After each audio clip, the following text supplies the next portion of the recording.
যার হাতে থাকার কথা ছিল পেন্সিলার খাতা, সেই ছোট্ট হাতে এখন আদালতের সমন।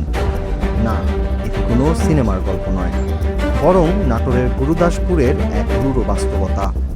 দ্বিতীয় শ্রেণীতে পড়ুয়া মাত্র 7 বছর বয়সী টিপু হোসেনকে আসামি করা হয়েছে একটি রক্তক্ষয়ী সংঘর্ষ ও হামলার মামলায়।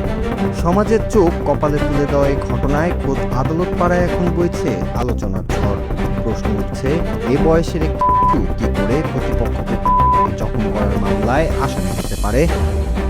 এটি কি আইনের কোনো শুভঙ্করের ফাঁকি, নাকি স্রেফ প্রতিহিংসার চরম বহিঃপ্রকাশ? ঘটনার সূত্রপাত গত 9 এপ্রিল গুরুদাসপুরের ধারাবাড়িশা এলাকায়। পূর্ব বিরোধের জেরে দুই পক্ষের সংঘর্ষের পর 10 এপ্রিল থানায় মামলা দায়ের করা হয়। মামলার নথিতে অন্যান্য প্রাপ্তবয়স্কদের সাথে নাম জুড়ে দেওয়া হয় শাহজাহান আলীর ছেলে মোহাম্মদ হোসেনের। অথচ জন্ম সনদ বলছে তার জন্ম 24 সেপ্টেম্বর 2018 সালে, অর্থাৎ খাতা কলমে তার বর্তমান বয়স মাত্র 7 বছর। আইনের মার প্যাচে এই অবুকে কাঠগড়ায় দাঁড় করানোয় তোলপাড় সৃষ্টি হয়েছে এলাকায়। সাধারণ মানুষ বলছেন, প্রতিপক্ষকে ঘায়েল করতে পরিবারের কাউকে বাদ দেয়নি বাদীপক্ষ, এমনকি বাদ যায়নি। রবিবার দুপুরে নাটোর নারী ও আদালতের বিচারক মোহাম্মদ রফিকুল ইসলামের এজলাসে যখন এই খুদে আসামিকে তোলা হয়, তখন বিচারক নিজেও বিস্ময় প্রকাশ করেন। বিবাদী পক্ষের আইনজীবী মোহাম্মদ শামীম হোসেন আদালতে শিশুটির প্রকৃত বয়স ও জন্মসনদ তুলে ধরলে তাৎক্ষণিকভাবে তার জামিন মঞ্জুর করা হয়। আইনজীবীরা বলছেন, ফৌজদারি মামলায় অনেক সময় শত্রুতাবশত পুরো পরিবারকে ফাঁসানো হয়, যা একটি সুষ্ঠু বিচার ব্যবস্থার জন্য হুমকি স্বরূপ। ওই স্কুলে মারামারি হয়েছে, আমার এই বাচ্চা ছিল, ওই বাচ্চাকে ওই জন্য কেস দিছে। ম্যাডামের কাছে লেখাপড়া করতো, ম্যাডামের আছে, বয়স 7 বছর, ওয়ানে। এই মামলার বাদী হলো শাহানুর রহমান। সে 5 জন আসামির নামে মামলা করে।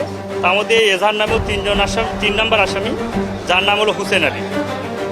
এজাহারে দেখা যাচ্ছে তার বয়স 21 বছর, কিন্তু প্রকৃতপক্ষে এই হুসেন আলীর বয়স মাত্র 7 বছর।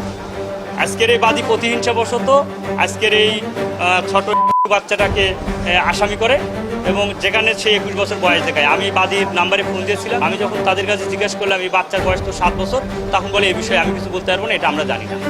পর্যায়ক্রমে মাননীয় আদালতের কাছে এই বিষয়ে বাদীর বিরুদ্ধে ব্যবস্থা নেওয়ার জন্য অনুরোধ করব। তদন্তকারী কর্মকর্তাদের গাফিলতি নাকি প্রভাবশালী মহলের চাপ? কোন কারণে একটি নাম চার্জশিটে এলো, তা এখন বড় প্রশ্ন। এই ঘটনা শুধু নাটোর নয়, কাঁপিয়ে দিয়েছে পুরো দেশের বিবেককে। সামাজিক যোগাযোগ মাধ্যমে নেটিজেনরা প্রশ্ন তুলছেন, মাঠ পর্যায়ে তদন্ত ছাড়াই এমন মামলা কিভাবে গ্রহণ করে পুলিশ? যেখানে শৈশব সুরক্ষিত হওয়ার কথা, সেখানে আদালতের বারান্দায় তার এই অনিশ্চিত পদচারণা আমাদের সমাজ ব্যবস্থার কোন চেহারা উন্মোচন করে? জামিন হয়তো মিলেছে, কিন্তু 7 বছর বয়সেই আসামির তকমা লেগে যাওয়া এই মনে ক্ষত তৈরি হলো, তার বিচার কে করবে? আইনের শাসন যেন হয় না বিচারের জন্য কারো প্রতিহিংসা চরিতার্থ করার অস্ত্র নয়, এমনটাই দাবি সংশ্লিষ্টদের।